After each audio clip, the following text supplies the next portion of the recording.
Welcome to The Last Calm Word. Let's dive into today's story. I was never supposed to get home that early. The meeting wrapped up ahead of schedule, and for once I skipped my usual stop for a drink. If I had arrived at my normal time, Lindsay would have already been gone. Our marriage had been fading for a long time. We rarely argued anymore, but that silence was part of the problem. We lived in the same house like strangers, sharing nothing more than polite nods. Her career consumed nearly all of her time, and I eventually stopped asking where those late nights were spent. Deep down, maybe I already knew the answer. The moment I stepped through the front door, I sensed that something was terribly wrong. The house carried the heavy, artificial scent of lavender. A diffuser quietly buzzed on the console table. Upstairs, the shower ran steadily and with purpose. She was not taking a relaxing shower. She was getting ready to leave. I stood outside the bathroom as my phone vibrated in my pocket. A new voice message from Lindsay had arrived. I pressed play, and her calm, carefully rehearsed voice filled the silence. "Tom, I need you to listen. Please don't ask any questions. Tonight, I need one night with another man. Just one night. Please don't interfere." I stood frozen while the message continued to play, the sound of water pounding against the bathroom tiles behind the door. She believed she had planned everything perfectly. Set the scene, leave the message, disappear for the night, and be gone before I ever got home. But I had come home early, and that changed everything. I didn't knock on the door. I didn't argue with her through it. I didn't even raise my voice. Instead, I quietly walked downstairs and entered my study. If Lindsay wanted one night of freedom, I was about to give her something she would remember for the rest of her life. I opened the bottom drawer of my desk and pulled out two thick envelopes. I usually kept them for contracts, severance packages, and situations where decisions had to be final. Tonight, they would serve the same purpose. Across the first envelope, I wrote "Exit" in bold letters. Inside, I placed $500 in cash, an old hotel key card from a past business trip, and the draft of a divorce petition I had prepared months earlier, back when her excuses first stopped making sense. Across the second envelope, I wrote "Truth." Inside, I placed a flash drive containing a report I had spent weeks putting together: receipts, hotel bills, screenshots of messages, photographs from the rooftop bar where she believed no one was watching. The folder was titled "Human Resources, Employee Conduct." Alongside it was one simple note: "Choose this, and you'll discover what I've already done." I placed both envelopes on the console table at the bottom of the stairs, side by side, like two doors waiting to be opened. About 10 minutes later, the shower stopped. I remained in the darkness, leaning quietly against the wall. A few moments later, I heard the bathroom door open, followed by her footsteps descending the stairs. Lindsay came down slowly, her damp hair resting on her shoulders, a towel wrapped tightly around her body. The moment she saw the envelopes, she stopped.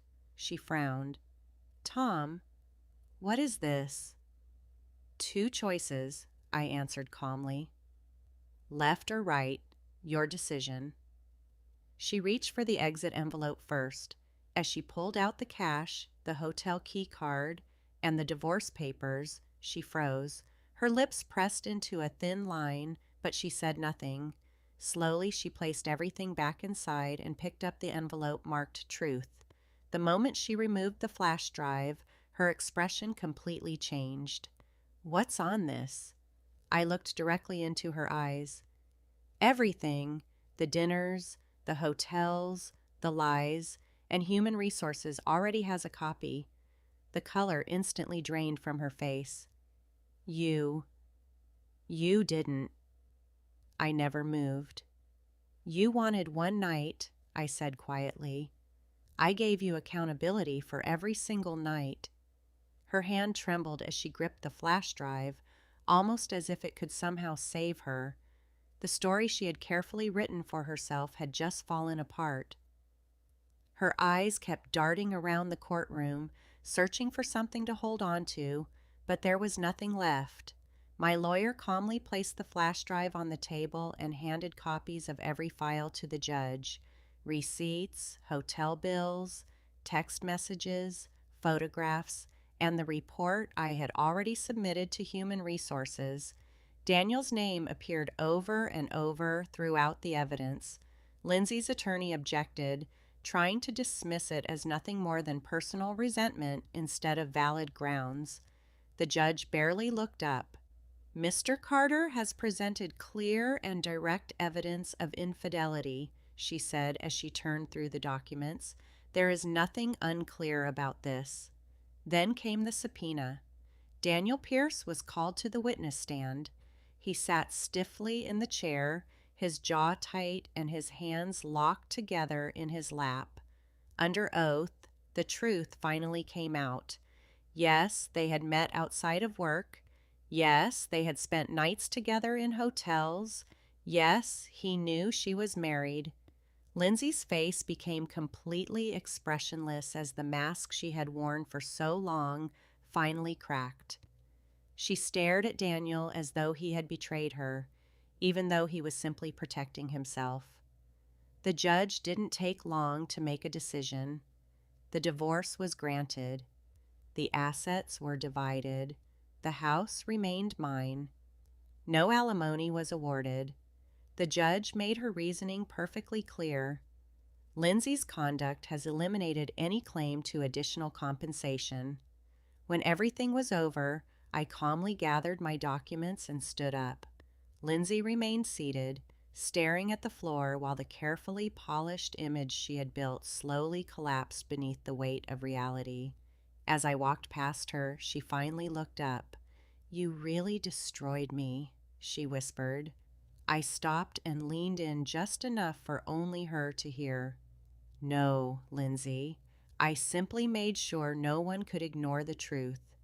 She flinched, lowered her eyes, and never said another word.